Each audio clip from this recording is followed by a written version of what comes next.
اعوذ باللہ من الشیطان اللعین الرجیم بسم اللہ الرحمن الرحیم الحمد للہ رب العالمین والصلاة والسلام علی اشرف الانبیاء والمرسلین والشفیع المذنبین ابی القاسم محمد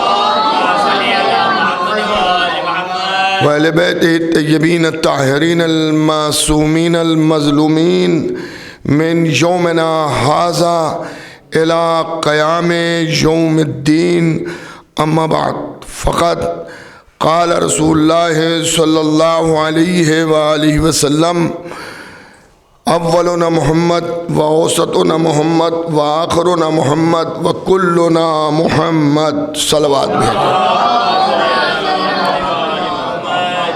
حضرات، پہلے تو میں اپنی طرف سے اور آپ سبھی مومنین کی طرف سے امام ولی عصر علیہ السلام کی بارگاہ میں ان کے جد امام چہرم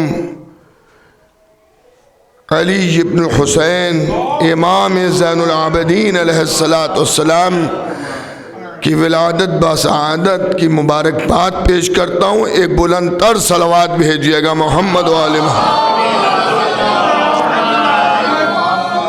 اور میں اپنی طرف سے آپ سبھی کی خدمت میں بالخصوص یہاں جو سادات تشریف فرما ہیں ان کی خدمت میں، اور ان میں بھی جو عابدی سادات موجود ہیں یا ہوں یا میری آواز کو سن رہے ہیں، ان کی خدمت میں اپنے اور آپ کے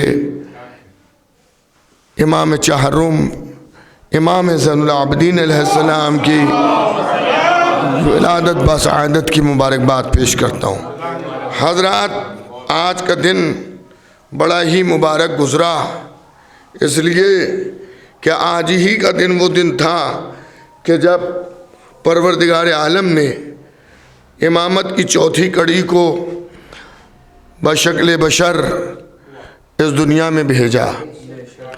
یہ تو سب جانے کے لیے کہہ دیا جاتا ہے کہ تاریخ ان کی ولادت بسعادت کی تاریخ ہے، ورنہ اللہ نے ان انوار طیبہ کو اس وقت خلق کیا تھا جب نہ آدم تھے، نہ بنی آدم تھے، نہ نوح تھے، نہ کشتی نجات تھی، نہ ابراہیم تھے، نہ آتش نمرودیت تھی، نہ موسیٰ تھے، نہ کوہ طور تھا، نہ عیسیٰ تھے، نہ قوت گویائی تھی۔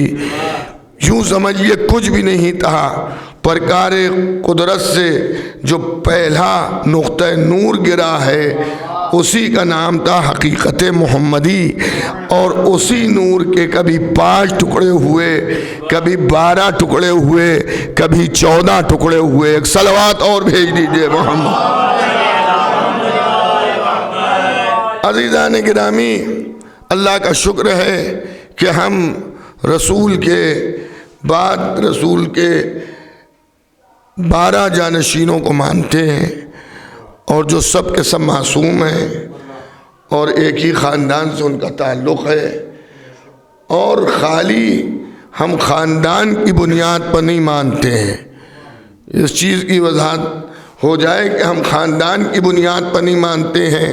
اگر خاندان کی بنیاد پر ہم نے مانا ہوتا تو اس خاندان میں اور بھی جلیل القدر افراد ہیں، ہم انہیں بھی بحیثیت امام مانتے، لیکن ہم نے بحیثیت امام صرف 12 کو مانا ہے۔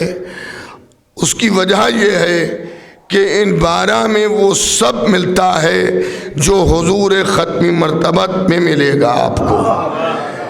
عزیزان گرامی، ان 12 میں آپ کو اگر علم دیکھیے تو ان کا علم ایک ہے، ان کا کردار ایک ہے، ان کی ثقافت ایک ہے، ان کی شجاعت ایک ہے، ان کا حلم ایک ہے۔ دیکھیں، دنیا کے خاندانوں میں اور ان میں ایک بہت بڑا فرق یہ ہے کہ دنیا میں ضروری نہیں ہے کہ ایک عالم کا بیٹا بھی عالم ہو، یہ بھی ضروری نہیں ہے کہ کسی جاہل کا بیٹا عالم نہ ہو۔ یہ ضروری نہیں ہے کہ ایک شاعر کا بیٹا بھی شاعر ہو، ایک ادیب کا بیٹا بھی ایک ادیب ہو، ایک فلسفی کا بیٹا بھی ایک فلسفی ہو، بلکہ اس کے برعکس بھی ہو جاتا ہے۔ لیکن خاندان نبوت کا سب سے بڑا ان 14 کا یہ معجزہ ہے کہ ان سب کا علم بھی ایک ہے، اور علم اس طرح سے ایک ہے کہ اگر دادا برسر ممبر دعوی سلونی کرتا ہے تو پوتا بھی آغوش مادر میں لوح محفوظ پڑھتا ہے۔ ایک اور صلوات بھیج دیجئے محمد و آل محمد۔ عزیزان گرامی، تو ہم نے علم کی بنیاد پر مانا، ہم نے کردار کی بنیاد پر مانا، ہم نے ان کی عظمتوں کی بنیاد پر مانا، اور ہم نے حکم قرآن کے مطابق مانا اور حکم سیرت رسول کے مطابق مانا۔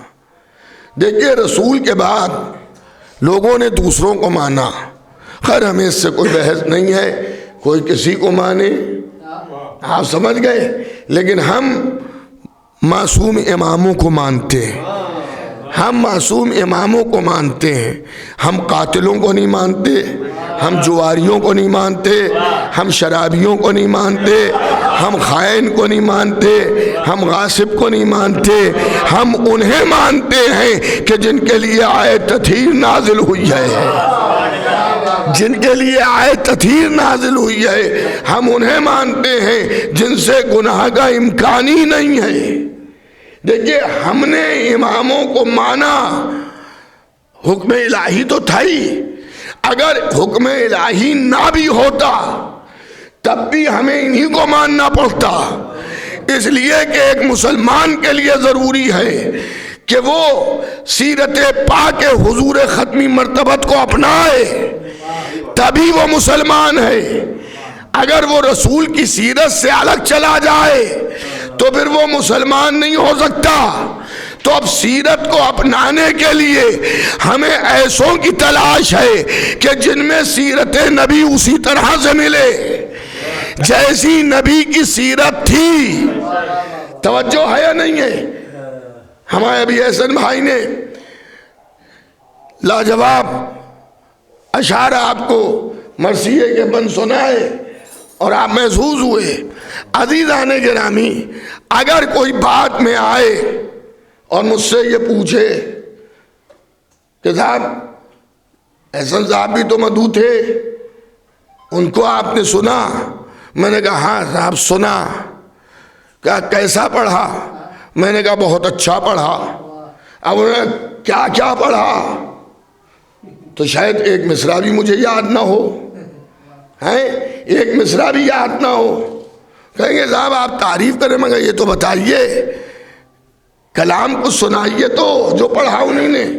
میں بھائی میں نے سنا تو، مگر مجھے یاد نہیں رہا، میرا حافظہ اتنا مضبوط نہیں ہے کہ میں اتنے اشعار کو یاد کر لوں، میں یاد نہیں کر پایا۔ کہ جو پڑھا تھا وہ کیسے سنا جائے؟ عباس موسوی صاحب نے کہا کہ ہم سنائیں گے آپ کو۔ میں نے کہا آپ تو نیچے کھڑے تھے، آنے والوں کا استقبال کر رہے تھے، آپ نے کیسے سنا؟ آپ کو کیسے یاد ہوا؟ کہا ہمیں یاد نہیں ہوا، ہم نے اپنے چینل کا کیمرہ لگا کے رکھا تھا۔ ہائے ہائے، اس کیمرے کا کمال یہ ہے کہ یہ خطا نہیں کرتا ہے، جس انداز سے جن لفظوں کی ادائیگی انہی نے کی ہے، نہ انداز بدلے گا نہ الفاظ بدلیں گے، بلا تشبیہ معاملہ یہی ہے کہ عزیزان گرامی سیرت پاک پیغمبر اسلام کو اگر سمجھنا ہے تو نہ اصحاب سمجھا پائیں گے، نہ ازواج سمجھا پائیں گی، سمجھائیں گے اہل بیت، کیونکہ اہل بیت کے لیے نبی نے کہا ہے جو میں کرتا ہوں یہ کرتے ہیں، جو میں کہتا ہوں یہ کہتے ہیں۔ ایک اور صلوات بھیجئے گا محمد و آل محمد۔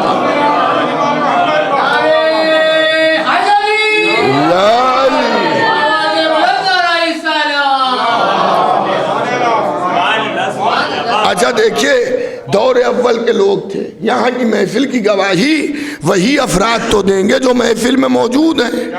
تو زمانہ رسول کی گواہی وہی دیں گے جو رسول کے زمانے میں تھے، جنہیں لوگ کہتے ہیں صحابہ.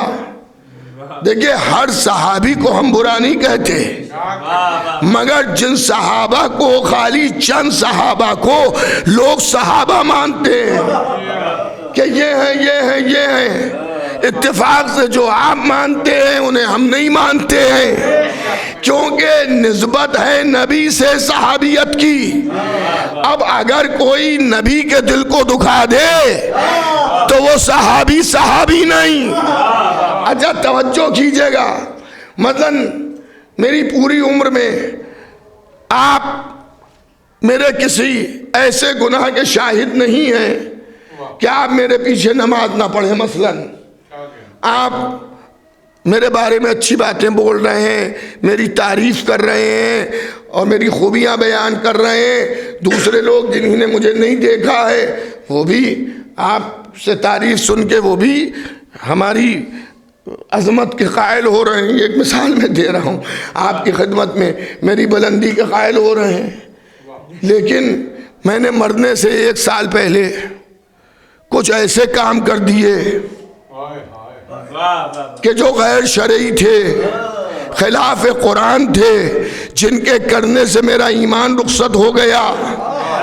میں کیا عرض کر رہا ہوں، اب آپ کسی عالم سے پوچھئے کہ جو میں نے پوری عمر اچھائیاں کی، کیا وہ اچھائیاں آپ قابل بیان ہیں؟ کیا وہ اچھائیاں ہمیں جنت لے جائیں گی؟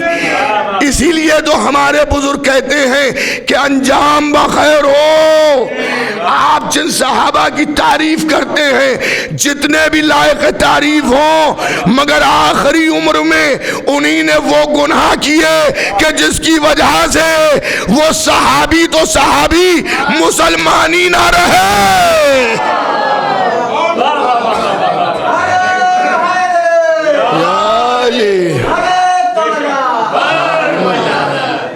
وہ مسلمانی نہ رہے تو ہم انہیں اس لیے نہیں مانتے.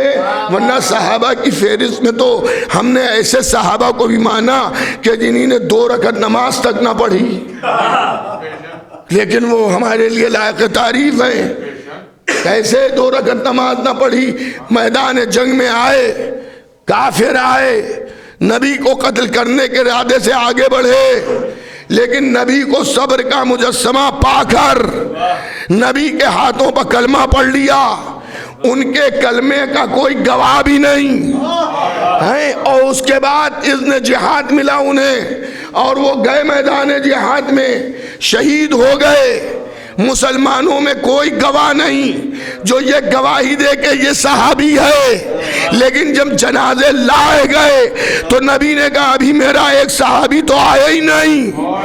تو صحابہ نے یہ کہا کہ جتنے صحابی مارے گئے تھے سب آ گئے، سب کے جنازے رکھے ہیں. نبی خود گئے اور خود جا کے فرمایا یہ ہے میرا صحابی. موجودہ تمام صحابہ کہہ رہے ہیں کہ یا رسول اللہ یہ کافر. نبی کہہ رہے ہیں صحابی، یہ کہہ رہے ہیں کافر. چلیے مزاج صحابیت بھی معلوم ہو گیا کہ نبی کسی کو صحابی کہتے ہیں، صحابہ انہیں کافر کہتے ہیں. تو اب اگر کوئی کسی کو کافر کہے تو اس کے کہنے میں نہ آئیے گا، یہ دیکھیے گا نبی کیا کہہ رہے ہیں.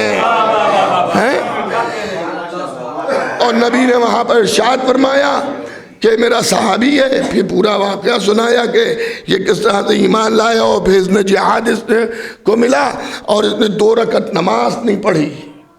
مگر تم سب سے پہلے داخل بہشت ہوگا. اسے موقع ہی نہیں ملا نماز پڑھنے کا، اس نے جہاد کیا، اس میں مارا گیا. تو ہم اس صحابی کی نالین مبارک کو اپنے سر پر رکھنے کو تیار ہیں. لیکن اگر کوئی ایسا ہے کہ جس نے رسول کو ستایا اور رسول کے دل کو دکھایا تو وہ بھی کیسا صحابی. ارے آپ خود سمجھئے، آپ کی اولاد کو کوئی ستائے گا تو آپ کو تکلیف نہیں ہوگی.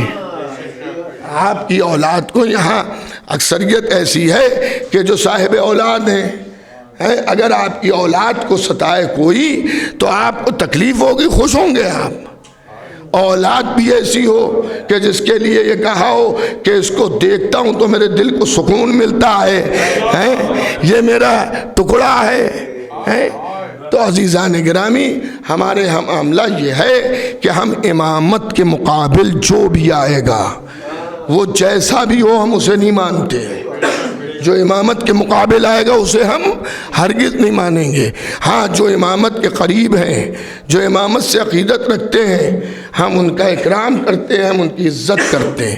تو سیرت پاک پیغمبر نہ ازواج سے ملے گی نہ اصحاب سے ملے گی، سیرت پاک پیغمبر نبی سے ملے گی۔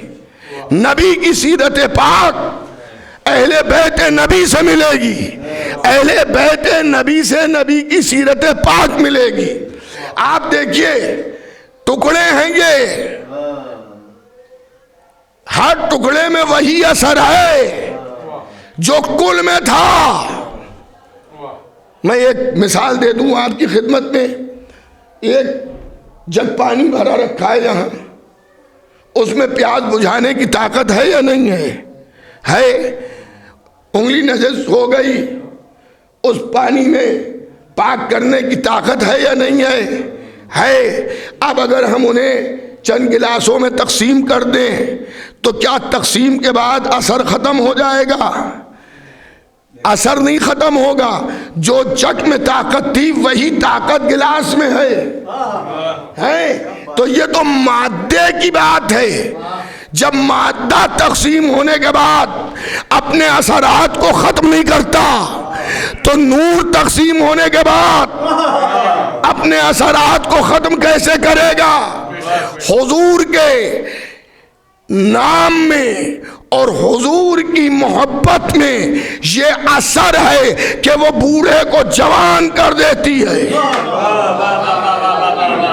عزیزان گرامی، ماشاءاللہ آپ سب سمجھدار ہیں اور آپ مجلسی افراد ہیں، آپ کے سامنے زیادہ مجھے تفصیل نہیں عرض کرنا ہے۔ بوڑھی زلیخا دربار یوسف میں آئی تھی اور آنے کے بعد یوسف نے کہیں اس سے پوچھ لیا کہ بوڑھی کیسے ہو گئی؟ اس نے کہا کوئی اور پوچھتا تو میں جواب نہ دیتی، لیکن آپ پوچھ رہے ہیں تو جواب سن لیجئے۔ آپ کی محبت نے مجھے ایسا بنا دیا۔ تو انہوں نے بھی پلٹ کے کہا کہ اگر تو حضور ختمی مرتبت کو دیکھ لے گی تو کیا عالم ہوگا؟ حضور کا نام لیا، اس نے کہا کہیں تم سے زیادہ حسین و جمیل ہوں گے۔ انہی نے پھر پلٹ کے کہا کہ جب دیکھا نہیں تو تعریف کیسے کر رہی ہے؟ دیکھیں، مزاج حسن یہ ہوتا ہے کہ کوئی حسین دوسرے حسین کی تعریف زیادہ پسند نہیں کرتا ہے۔ تو اب حضرت یوسف کہہ رہے ہیں جب دیکھا نہیں تو کیسے تعریف؟ اس نے کہا یوسف حقیقت یہ ہے، فقط نام میں یہ کیف ہے، نام میں یہ پیار ہے، نام میں یہ اثر ہے کہ آپ نے نام لیا، میرے دل میں ان کی محبت سما گئی۔ اللہ نے ملک بھیج دیا، یوسف پرانے ریکارڈ کو بھول جاؤ، اب میرے حبیب خاص کی محبت اس کے دل میں آ گئی ہے، اب ہم اس کا بڑھاپا دیکھنا پسند نہیں کریں گے۔ ایک محمد کی محبت نے، آئے ہائے میں کیا عرض کر رہا ہوں، دربار یوسف میں بوڑھی زلیخا کو جوان کر دیا۔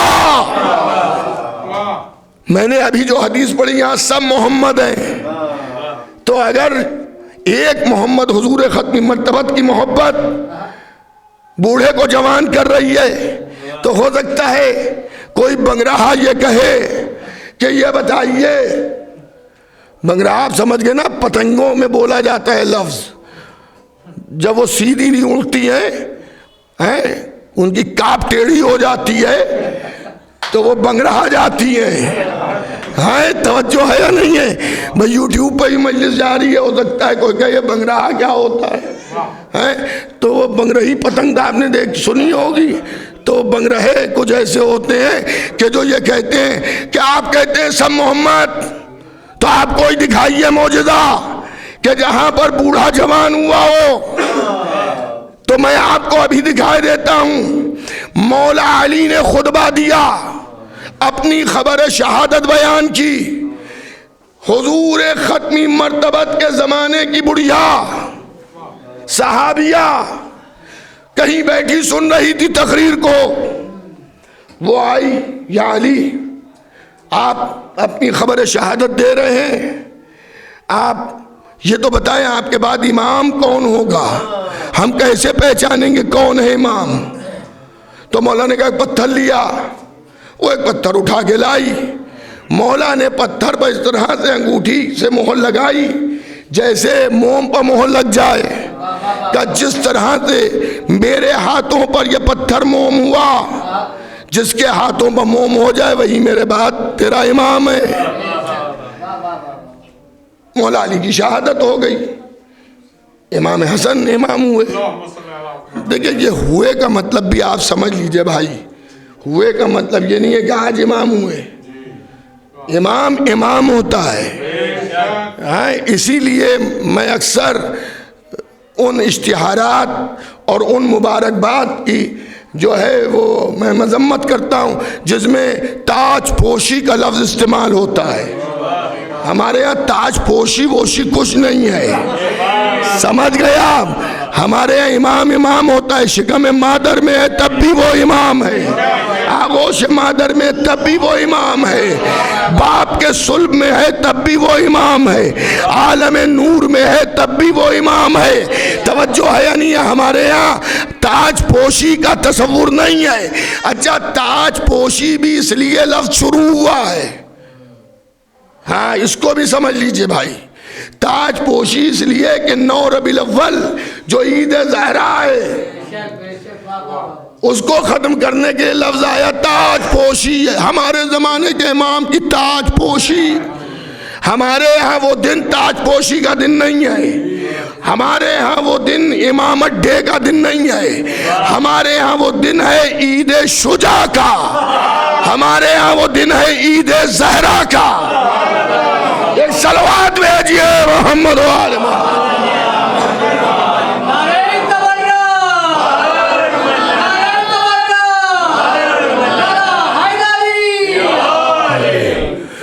اور بھیا معاملہ دیکھیں صاف بات ہے، خدا آپ سب کو سلامت رکھے، آپ میں سے کوئی ایسا نہیں ہوگا، لیکن کیونکہ یوٹیوب پہ مجلس جا رہی ہے تو ہو سکتا ہے کوئی ایسا ہو، مجھے اب اس کی پرواہ نہیں ہے کہ سننے والوں کو اچھا لگے یا برا لگے، مجھے اب اس کا خیال ہے کہ اہل بیت کو کیا اچھا لگ رہا ہے۔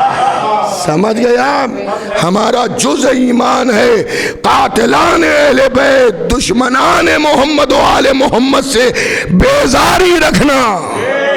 ہاں یہ آپ بالکل یقین جانیے، کیونکہ 2 منٹ میں آدمی اپنے معاملات میں مابین کر دیتا ہے۔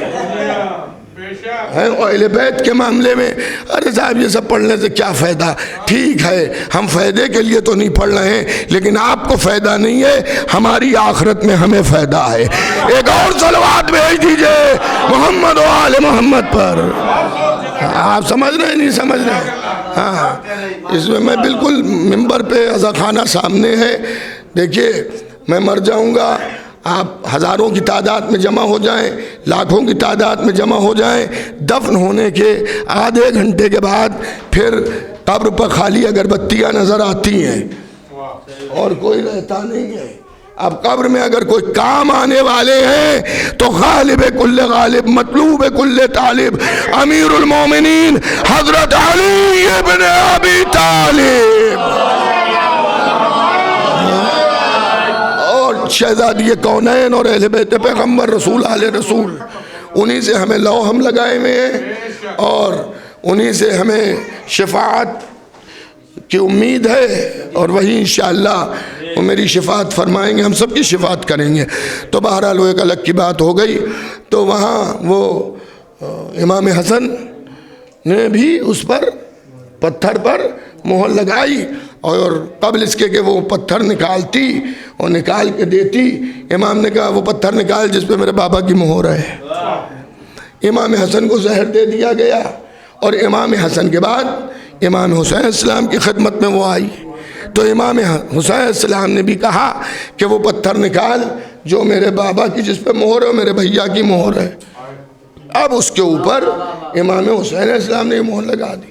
پھر کربلا کا واقعہ ہوا اور مولا حسین شہید ہو گئے، اور کیونکہ امام سجاد اسیر ہوئے اور خبر یہاں ادھر ادھر سے پہنچ رہی تھی اور معاملہ یہاں تک پہنچا کہ کچھ لوگ محمد حنفیہ کو اپنا امام ماننے لگے، جبکہ حضرت محمد حنفیہ نے کبھی دعوی امامت نہیں کیا، بلکہ انہی نے بعض موقعوں پر لوگوں کو سمجھانے کے لیے اور بتانے کے لیے کہ میں امام نہیں ہوں، بہت سے واقعات تاریخ میں لکھے ہیں۔ حجر اسود کا سلام کا جواب دینا، آگ کے انگاروں پر بیٹھنا ہیں، یہ سب چیزیں ہیں۔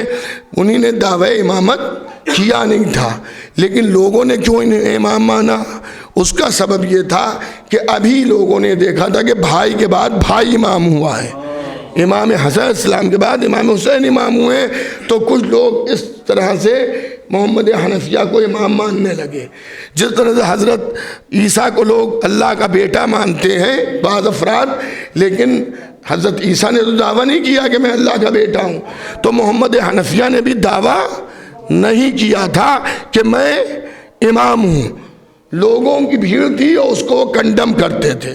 خیر یہ بحث نہیں ہے میری، یہ تقریر کا موضوع نہیں ہے۔ تو یہ بڑھیا بہت زیادہ بڑھیا ہو گئی، رسول کے زمانے کی ہے، 50 سال کے بعد تو کربلا کا واقعہ ہوا ہے، تو بہت زیادہ یہ بوڑھی ہو گئی اور ضعیف ہو گئی، مگر یہ انتظار میں ہے کہ علی ابن حسین آئیں تو میں ان کے پاس جاؤں۔ یہاں تک یہ ہوا کہ مولا تشریف لائے امام سجاد، آج ان کی روز ولادت گزری، ایک بلند تر صلوات بھیجئے محمد و آل محمد پر۔ وہ آئی ان کے پاس اور گھر آئی تو گھر کی عورتوں نے کہا بھائی گھر میں نہیں ہے، مسجد میں ہے۔ وہ مسجد گئی، اب جو گئی تو دیکھا امام رکوع میں ہے۔ کہاں میں ہے؟ رکوع میں ہے، اور ذکر رکوع بڑا طویل ہے، امام کے ذکر رکوع ذکر سجود بہت طویل ہوتے تھے۔ تو اس نے دیکھا رکوع میں بہت دیر بیٹھی رہی، لیکن امام سر اٹھا ہی نہیں رہے رکوع سے، تو ضعیف تھی، اس کی طبیعت کچھ خراب ہونے لگی، الجھنے لگی، اور اسے یہ خوف ہوا کہ کہیں میں مرنے والی تو نہیں ہوں، تو میں یہاں نہ مر جاؤں، گھر پہ جاؤں۔ تو یہ نکلی، مسجد سے باہر نکلنے لگی۔ جس طرح سے یہاں جو زائر بیٹھے ہیں وہ اس بات کی تصدیق کریں گے، جب الوداعی زیارت آپ پڑھتے ہیں تو 2-3 بار آپ نکلنے کے بعد بھی دوڑ کے جلدی سے ایک بار زری دیکھ لیتے ہیں کہ اب جا رہے ہیں تو زری دیکھ لیں، تو وہ بھی اس کا بھی عالم تھا، بار بار امام کو دیکھ رہی تھی۔ جب دروازے پر در مسجد کے پہنچی تو پھر امام کو دیکھ رہی، امام رکوع میں ہے۔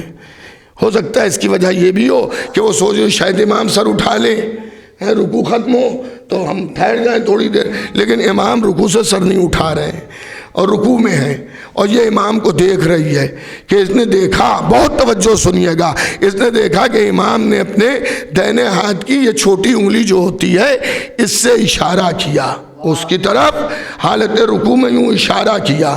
کہتی ہے میں اشارے کو سمجھ نہیں پائی کہ امام کا مطلب کیا ہے، ٹھہرو بیٹھو چلی جاؤ کیا کہہ رہے ہیں، لیکن اتنی ہی دیر میں جو میں سوچ رہی تھی تو مجھے قوت ملنے لگی اور مجھے تندرستی ملنے لگی، اور جو میری کیفیت تھی اس سے میں باہر نکلنے لگی اور مجھے طاقت ملنے لگی۔ اتنی دیر میں میری نظر میرے ہاتھوں پر پڑی تو میں نے کیا دیکھا کہ میرا بڑھاپا میری جوانی میں بدل گیا۔ یہ چوتھے امام کی زندگی کا واقعہ ہے، علی ابن حسین امام زین العابدین علیہ السلام۔ انگلی کے اشارے سے امام نے بڑھاپے کو پلٹا دیا جوانی کی طرف، اور اس کے بعد امام نے اسے 9 بیٹوں کی بشارت بھی دی، اور یہ بھی ملتا ہے کہ وہ 7ویں یا 8ویں امام تک زندہ رہی، اور پھر وہ پتھر اس کے بیٹوں پاس رہا، اور اب وہ پتھر آخری حجت کے پاس ہے۔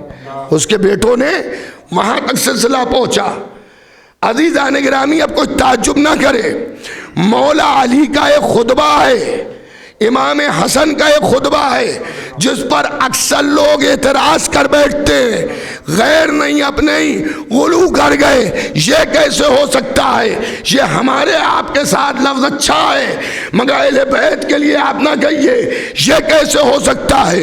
امام حسن نے خطبہ دیا تھا جس میں ارشاد فرمایا تھا، اللہ نے مجھے وہ اختیارات دیے ہیں کہ جو چاہوں میں کر سکتا ہوں، اور اس میں امام نے بہت کچھ گنوایا، اور اس میں ایک بات یہ بھی تھی، میں چاہوں تو بوڑھے کو جوان کر دوں، جوان کو بوڑھا کر دوں، میں چاہوں تو مرد کو عورت کر دوں، عورت کو مرد کر دوں۔ یہ تو کہیے اماموں کا احسان ہے کہ ایسے معجزات اس زمانے میں نہیں دکھائے، ورنہ ایک نے صرف شک کیا تھا یہ کیسے ہوگا، تو امام نے ارشاد فرمایا تجھے شرم نہیں آتی ہے، مردوں کے بیچ بیٹھی ہے۔ تو اللہ نے ان کو اختیار دیے ہیں۔ امام زین العابدین علیہ السلام کیا ہے؟ معجز نما ہے، بڑھاپے کو اس کے پلٹایا، جوانی کو پلٹایا، بڑھاپا مٹ گیا، اس کا ختم ہو گیا۔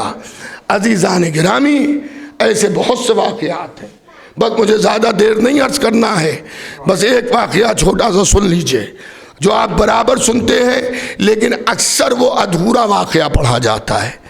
واقعہ یہاں تک پڑھا جاتا ہے کہ ہاتھوں کو دھویا اور وہ جواہرات بن گئے ہیں۔ اس کے آگے بھی یہ واقعہ ہے، اس کے آگے واقعہ یہ ہے کہ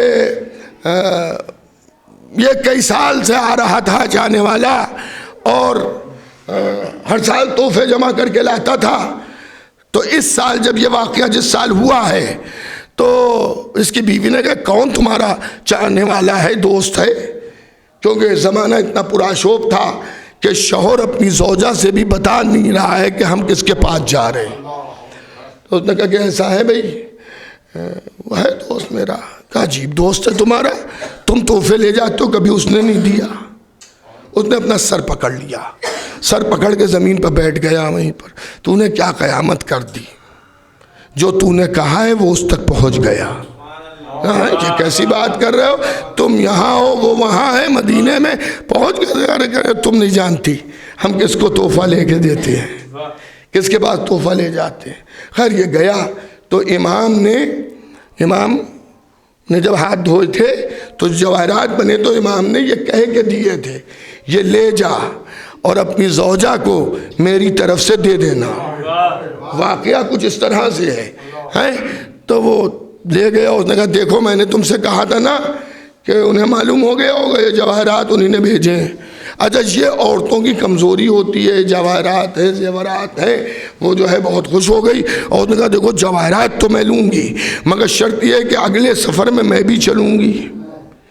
ٹھیک ہے تم بھی چلنا۔ اب دونوں نے مل کے تحفے جمع کیے۔ دیکھیے بھائی اب تو ماشاءاللہ بہت اچھا دور ہے، آپ کو محفل کرنا ہے، مجلس کرنا ہے، یہ نہیں کہ سال بھر انتظام کرنا پڑے۔ آپ جو ہیں ہفتہ 10 دن کے اندر ہی سب کام نپٹا دیتے ہیں۔ ارے ہفتہ 10 دن کے بعد اگر معاملہ پڑ جائے 1-2 دن میں آپ پورا انتظام کر لیں گے، کھانا وانا سب ہو جائے گا۔ لیکن ایک زمانہ میں نے بھی دیکھا اسی لکھنؤ میں کہ اگر کوئی نظر دلواتا ہے تو سال بھر تک شکر جمع کر رہا ہے، سمجھ گیا؟ محرم مجلس اسے کرنا ہے تو سال بھر وہ پیسے جمع کر رہا ہے۔ آج تو ہر کام پیسے کے زور پہ ہوتا ہے۔ 1 روپیہ 98 بچانے کے لیے وہ 2-3 کلومیٹر سے سبزی، چاول، دال، پیدل تھیلا پکڑے ہوئے 20 کلو کا چلا آ رہا ہے کہ 98 بچ جائے گی، سمجھ گیا؟ اور ہم ان کا مقابلہ نہیں کر سکتے۔ ایک چیز سمجھ لیجئے، ایک سردار سے میری گفتگو ہوئی تھی، کسی کی بھی کوئی اچھی بات ہو تو سننا چاہیے۔ میں نے کہا کہ اچھا ہے کہ مطلب آنے والوں کے جوتے پالش ہوتے ہیں، جو ہوتا ہے وہ ہوتا ہے، بھئی ہمارے کیا بھی ہوتا ہے، آپ اس میں دیکھ لیجئے 40 کے جلوس میں سب ہوتا ہے نہیں ہوتا ہے. اس نے اچھی بات کہی. ہاں اس نے یہ کہا کہ ایسا ہے دیکھیے پیسے میں تو گڑبڑ ہو سکتی ہے کہ دھوکے کا ہو, کسی سے زور زبردستی لے لیا ہو, پیور نہ ہو, لیکن فزیکل جو آپ کام کرتے ہیں, جھاڑو دے رہے ہیں, دری بچھا رہے ہیں, کسی کے جوتے صاف کر رہے ہیں, اس میں جو ہے وہ اخلاص ہے, اس سے زیادہ اخلاص ہے اس میں. تو جو ہمارے بزرگوں نے کیا ہے بھائی, ہو تو آج اس سے زیادہ رہا ہے, لیکن یہ نہ سمجھیے گا کہ ہم ان کے آگے پہنچ گئے. ہاں یہ دیکھیے بالکل حقیقت ہم آپ کو بتا رہے ہیں. میں نے یہ بھی دیکھا سڑک کے گڈھے لوگ بند کر رہے ہیں. کیوں؟ کل ادھر سے جلوس جانا ہے سر پہ, اور سب محلے کے بزرگ اور سب لگے میں, بھئی یہ کیا ہو رہا ہے؟ کہا بھئی جلوس کل آئے گا نا تو یہ گڑھے مشکل دیں گے, صفائی کر رہے ہیں. تو یہ سب چیزیں ہیں. تو عزیزان گرامی, اس بڑھیا نے بھی جمع کیا, اس عورت نے بھی اپنے شوہر کے ساتھ سال بھر جمع کرتی رہی. جب سال لایا جانے کے دن آئے تو اس نے اپنا تحفہ بھی اکٹھا کیا, شوہر کا تحفہ بھی جو امام کی خدمت میں پیش کیا جائے گا. اور یہ دونوں چلے. جب یہ چلے ہیں تو بالکل مدینے کے قریب پہنچ گئے, سرحد مدینہ پر. تو اس کی بیوی کی طبیعت خراب ہو گئی, اور اتنی خراب ہو گئی کہ اب اس کو ضرورت ہوئی کہ یہ یہاں پر خیمہ لگائے اور بیوی کو اس میں لٹا لے. اس نے خیمہ لگایا, اپنی بیوی کو خیمے میں لٹالا. اب بہت توجہ سے سنیے گا, اور جو محبت اہل بیت میں الٹی سیدھی باتیں کرتے ہیں انہیں بھی سنا دیجئے گا. اس نے خیمہ لگایا اور اپنی بیوی کی تیمارداری کی, لیکن بیوی مر گئی. بیوی مر گئی. اب جب بیوی مری اسے بہت افسوس ہو گیا, اتنے قریب آ کے مر گئی, امام کی زیارت بھی کر لیتی, چوتھے امام کی. اب اس کے سامنے ایک امر واجب تھا اور ایک امر مستحب تھا. جو لوگ حج و زیارت کے اوپر کہتے ہیں یہ واجب ہے, یہ مستحب ہے, یہ واجب ہے, یہ مستحب ہے, وہ بھی غور سے سنیں. اب آپ کہیں گے واجب کیا ہے؟ اب ایک فقہی مسئلہ سن لیجئے. عورت کو غسل کون دے؟ عورت دے. اگر عورت نہیں ہے غسل دینے والی تو کون دے؟ مرد دے. مرد میں کون دے گا غسل؟ جو محرم ہے. باپ دے سکتا ہے, بیٹا دے سکتا ہے, بھائی دے سکتا ہے, شوہر دے سکتا ہے, لیکن ان سب میں افضل ہے, ان مردوں میں افضل ہے کون غسل دے؟ شوہر غسل دے. شوہر غسل دے. تو ایک تو وہاں کوئی تھا نہیں عورتوں میں کہ وہ کسی سے غسل دلوا دیتا. مردوں میں کوئی بھائی باپ اس عورت کا تھا نہیں, یہی شوہر ہی تھا. تو اس کے اوپر غسل دینا, نماز پڑھنا, کفن پہنانا, نماز پڑھنا سب کیا تھا؟ واجب تھا. یہ ایک ایسی چیز ہے کہ اگر کسی کے مرنے کی خبر سن لیجئے تو سب پر یہ چیز واجب ہو جاتی ہے. اس وقت تک جب تک کہ آپ کو اطمینان نہ حاصل ہو جائے کہ اس کا سارا کام انجام دے دیا جائے گا, تو اس کے اوپر یہ واجب تھا. اب اس نے پہلے سوچا کہ میں اپنی بیوی کو غسل دوں, کفن پہناؤں, نماز پڑھوں, دفناؤں. پھر یہ اتنا ڈر چکا تھا کہ ابھی تو یہ بالکل ٹھیک تھی اور ابھی یہ مر گئی. اب یہ تو بڑا مسئلہ ہے, کہیں میں بھی مر گیا. تو اس نے اپنی بیوی کے اوپر ایک کپڑا ڈالا اور ڈال کے خیمے کی ڈوری کو, در خیمہ کو بند کیا.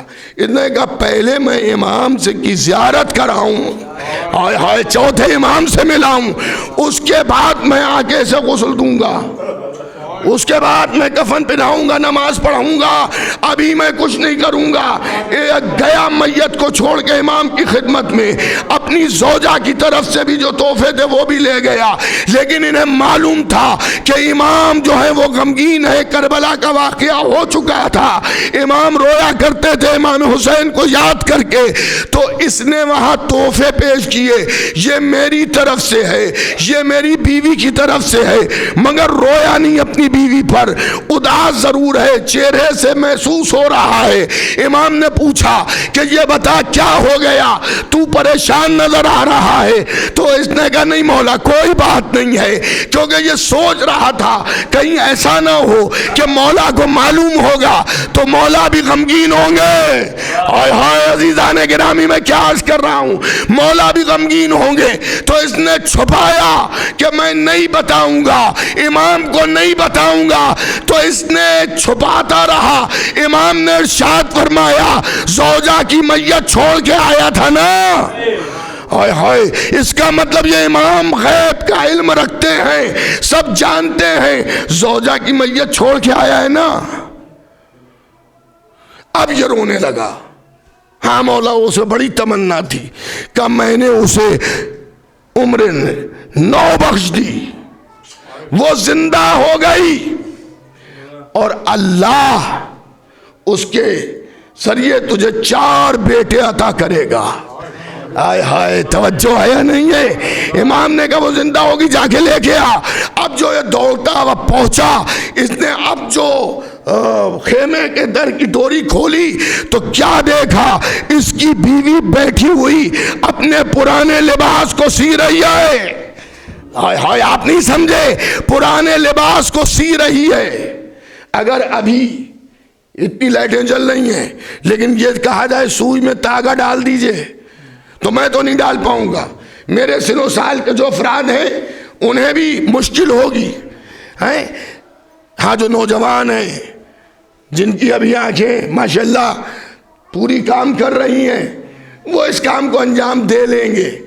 تو سینے کا معاملہ یہ ہے کہ امام نے ایسا زندہ کیا تھا کہ وہ جس بھی عمر کی ہو مگر جوانوں کی طرح کی قوت عطا کر دی تھی۔ اب اس کے شوہر نے کہا تو مر گئی تھی، کہا میں مر گئی تھی، تو یہ کیا میں دیکھ رہا ہوں، تو کیسے زندہ ہو گئی؟ انہیں جب تم میرے لاشے کو چھوڑ کے چلے گئے تو میری روح زمین و آسمان کے درمیان ملک لے جا رہا تھا کہ پیچھے سے ایک آواز آئی کہ اس روح کو اس کے جسم میں واپس کر دو۔ میں نے مڑ کے دیکھا تو ایک جوان تھا جو یہ کہہ رہا تھا کہ یہ بتاؤ جوان کو پہچان لے گی؟ دیکھیں یہ تو اسے یقین ہو گیا کہ امامی نے زندہ کیا ہے، کہ پہچان لے گی، کہ کیسی باتیں کر رہے ہو، جس نے مجھے حیات نو دی ہے میں اسے نہ پہچان پاؤں گی۔ اب یہ لے کے چلا امام کی بارگاہ میں، چوتھے امام کی بارگاہ میں، علی ابن الحسین کی بارگاہ میں۔ جیسے بارگاہ میں لے گیا اور اس کی نظر امام پر پڑی کہ خدا محمد کی قسم یہی وہ شخصیت ہے جس نے مجھے حیات نو دی ہے، ایک صلوات بھیجئے گا۔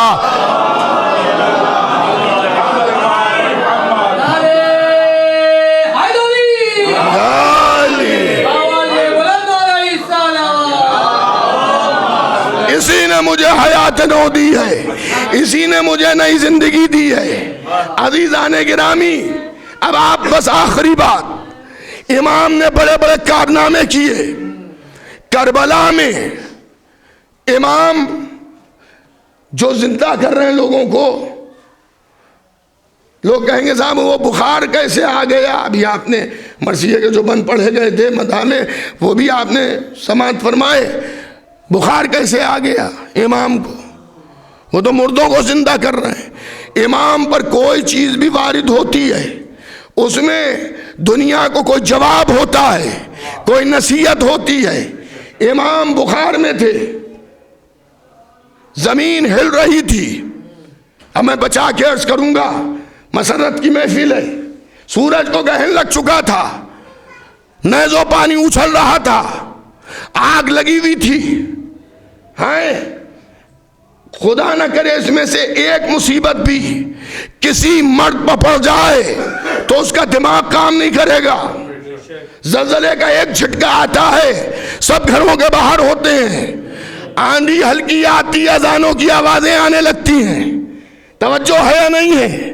عزیزان گرامی، امام کیوں بخار میں تھے؟ کربلا میں جواب تھا ایک، شہزادی زینب نے فقہی مسئلہ پوچھا، جبکہ زینب خود جانتی ہیں مسئلہ کیا پوچھا، جل کے مر جائیں یا خیموں سے باہر نکلیں؟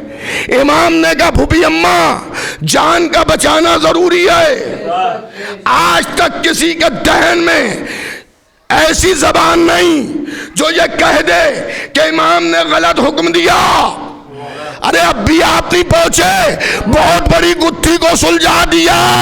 ارے وہاں نبی تو خالی بخار میں تھے، ہائے ہائے، نبی کو خالی بخار آیا تھا تو عمر بن خطاب نے یہ کہا تھا کہ ان کا دماغ کام نہیں کر رہا ہے، فیل ہو گیا۔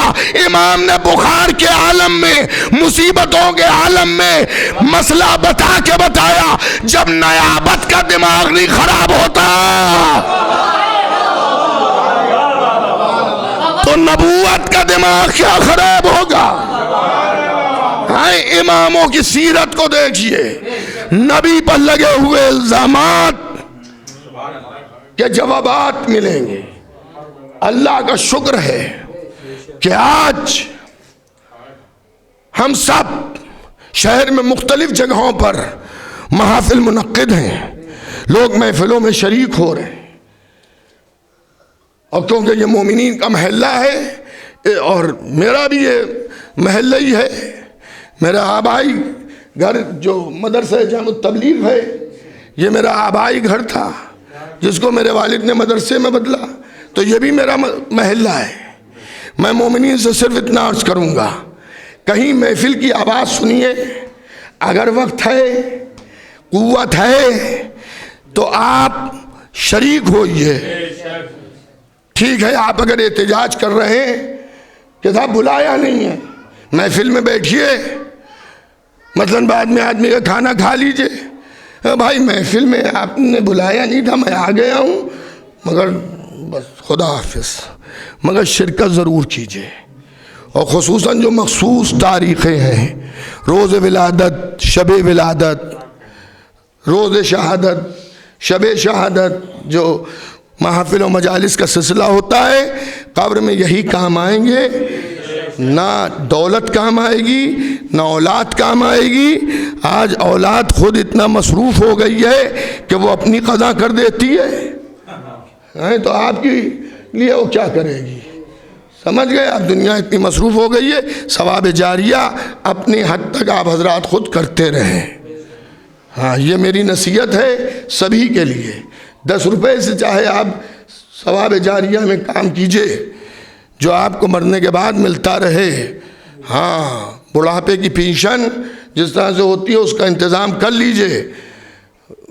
اولادوں پر بھروسہ نہ رکھیے گا، کیونکہ اتنا مصروف زمانہ آ رہا ہے کہ نیک اولاد بھی بھولنے لگے گی، تو وہاں ثواب کا سلسلہ ختم نہ ہو۔ اور ثواب جاریہ میں نیک اولاد کا چھوڑ کے مرنا بھی ہے۔ لڑکا ہمارے لیے تو کچھ نہیں کر رہا ہے، لیکن ہم نے اس کو نماز کا عادی بنا دیا، روزے کا پابند بنا دیا، مجلسوں میں صف اذاں پر بیٹھنے کا عادی بنا دیا، ذکر امام حسین سننے کا عادی بنا دیا، تو اگر وہ ایصال ثواب نہیں بھی کرے گا تو جب بھی وہ یہ عمل خیر کرے گا اللہ کے سپر کمپیوٹر سے ہمیں اس کا کمیشن ملتا رہے گا۔ سمجھ گیا؟ تو اگر کچھ نہیں کر سکتے تو اپنی اولادوں کو مضبوط محب اہل بیت بنا دیجئے، تو وہ جب بھی کوئی عمل کریں گے تو آپ کو اس کا ثواب ملے گا۔ آخر میں ایک اعلان بھی سماعت فرما لیجئے۔ اللہ کا شکر ہے، میں سمجھتا ہوں پورے ہندوستان میں پہلا مدرسہ جامع التبلیغ مولانا مرزا محمد عالم صاحب علی اللہ مقامہ کا مدرسہ ہے، جو مصعب گنج میں واقع ہے، آپ حضرات جانتے ہیں۔ اس کی جانب سے ایک انگلش میڈیم اسکول قائم کیا جا رہا ہے، اس کی عمارت ماشاءاللہ پائے تکمیل تک پہنچ چکی ہے، اور اب جلد سے جلد ہو سکتا ہے کہ 20 جمادی الثانی کو شہزادی کی ولادت کے موقع پر اس کی اوپننگ ہو جائے۔ اگر 20 کو نہ ہو سکی تو 13 رجب کو تو حتمی حالت میں اس کی اوپننگ ہونی ہے۔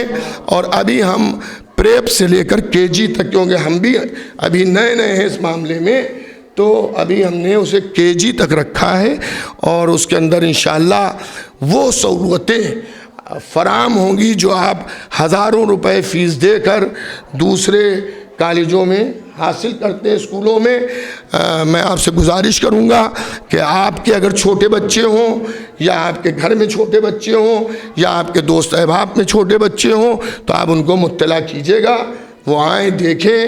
میں نے یہ اس لیے کیا کہ دنیا کے حالات جس طرح کے ہیں، دور علاقوں تک بچوں کو پہنچانا ہو سکتا ہے کبھی دشوار ہو جائے، تو کم از کم اپنے علاقے میں بھی اچھی تعلیم کے اسکول ہونا چاہیے، تاکہ جہاں آدمی خود بخود بچے کو لے جا کر پہنچا دے۔ تو آپ حضرات اس میں میری صرف اتنی حوصلہ افزائی کر دیجیے گا کہ جتنے زیادہ ایڈمیشن ہوں گے، میں نے کئی سال اس کے لیے محنت کی ہے، اور یہ مولا گواہ ہیں کہ اتنا میرے ادارے پاس نہیں تھا کہ ہم ایسی عمارت بنا سکتے۔ اس میں ہم نے 2 روپے بچا کر، اگر کہیں 8 آنے بھی فرق ہے لوہے کی خریداری میں، تو میں خود گیا، میرے بھائی گئے، اور ہم لوگوں نے سب اس طرح سے کیا ہے۔ آپ سے صرف اتنی گزارش ہے کہ آپ جو ہیں اس میں دلچسپی لیجئے گا، اور یہ بھی میں آپ کی خدمت میں عرض کر دوں کہ انشاءاللہ آپ کے بچوں کو انگریزی تعلیم کے ساتھ ساتھ جو آپ مولوی گھر پہ بلا کے قرآن پڑھواتے ہیں، دینیات پڑھواتے ہیں، وہ تعلیم بھی ہم لوگ ان بچوں کو دیں گے۔ اور اسی کے ساتھ ایک فائدہ یہ بھی ہوگا کہ انشاءاللہ عمومی طور پہ مدرسوں کے جو طالب علم ہیں، وہ یا تو خود شوق رکھتے ہیں تو کہیں کوچنگوں میں جا کر پڑھتے ہیں، اور پھر انشاءاللہ حوض علمیہ جامع التبلیغ کے آئندہ آنے والے جو مولوی آپ کے سامنے ہوں گے، جس طرح سے وہ اور مذہبی زبانوں کو جانتے ہوں گے، اسی کے ساتھ وہ انگریزی زبان کو بھی جانیں گے، اس لیے کہ وہ نسل ختم ہوتی جا رہی ہے جو اردو کو سمجھتی ہے، اردو کے نشیب و فراز کو جانتی ہے۔ آپ کے بچے بھی اگر کانوینٹ میں پڑھ رہے ہیں تو ہو سکتا ہے ان کے سامنے آپ ہندی کی گنتی بولیں تو وہ کہیں آپ انگلش میں بتائیے۔ تو ایک زمانہ آئے گا کہ جس کے اندر تبلیغات کے لیے انگریزی بولنا بھی ضروری ہوگی۔ تو ان سب چیزوں کو مد نظر رکھتے ہوئے ہم لوگوں نے یہ کام کیا ہے۔ پھر میں عرض کروں گا، اور اس طرح کا اعلان آج میں نے اس لیے کیا ہے کہ آج روز ولادت گزری ہے مولا کی، اور پہلا آپ تو میری اکثر مجلسوں میں محلے کی یہاں کی ہوتے ہیں، میں نے اس طرح کا اعلان آج پہلی بار یہاں کیا ہے۔ آپ حضرات سب اگر میری آواز بن جائیے گا تو ضروری نہیں ہے کہ مجمع سادہ ہو تبھی کامیابی ملتی ہے، کبھی کبھی چھوٹے مجموعوں میں بھی اگر اثر اللہ دے دے تو بڑے مجموعوں پر بھاری ہو جاتے ہیں۔ تو بس عزیزان گرامی، میں اپنی طرف سے آپ سب کی طرف سے اپنے زمانے کے امام کی بارگاہ میں ان کے جد امام چہرم امام علی بن الحسین امام زین العابدین علیہ السلام کی ولادت بسعادت کی مبارکباد پیش کرتا ہوں۔ اچھا دیکھیے، جب دنیا میں سب ہو رہا ہے تو اس میں بھی ہونا چاہیے۔ برتھ ڈے پروگرام اب خوب ہونے لگے، ہمارے بچپنے میں نہیں ہوتے تھے، خالی منتی ماتم ہو جاتا تھا، اتنا ہی ہو جاتا تھا، نظر وغیرہ ہو جاتی تھی۔ اب تو چھوٹی موٹی شادیوں کی طرح سے ہوتا ہے، تو اس میں لوگ برتھ ڈے گفٹ بھی لے کے جاتے ہیں، بچے کے لیے لوگ گفٹ لے کے جا رہے ہیں۔ تو ہم بھی اپنے امام کی خدمت میں اس موقع پر تحفہ پیش کریں گے، لیکن دنیا تو ان کے صدقے میں خلق ہوئی ہے، انبیاء ان کے پسینے سے خلق کیے گئے ہیں، تو ہم اگر کوئی تحفہ پیش بھی کریں گے تو وہ تحفہ برائے تحفہ خالی ہوگا، لیکن ایک تحفہ ہمارے پاس ہے، ان تک جائے گا بھی، وہ قبول بھی کریں گے۔ ہزاروں مرتبہ آپ نے صلواتیں بھیجی ہوں گی، لیکن اس وقت اس نیت سے کہ ہم اس ولادت کے پرمسرت موقع پر اپنے زمانے کے امام کی بارگاہ میں توفتاً قربتاً اللہ 5 مرتبہ بلند تر صلوات بھیجیے۔ اللہم صلی علی محمد وآل محمد، اللہم صلی علی محمد وآل محمد، اللہم صلی علی محمد وآل محمد، اللہم صلی علی محمد وآل محمد، اللہم صلی علی محمد وآل محمد۔ بے شک ہم سب نے ایسا تحفہ بھیجا ہے کہ امام عالی مقام نے ضرور اسے قبول فرمایا۔ مولا ہم نے یہ بھی دیکھا ہے اور سنا ہے، اور ہوتا ہے یہ کہ جب کسی کے کوئی خوشی کی تقریب ہوتی ہے تو وہاں سے بھی گفٹ ملتا ہے، وہاں سے بھی کچھ ملتا ہے۔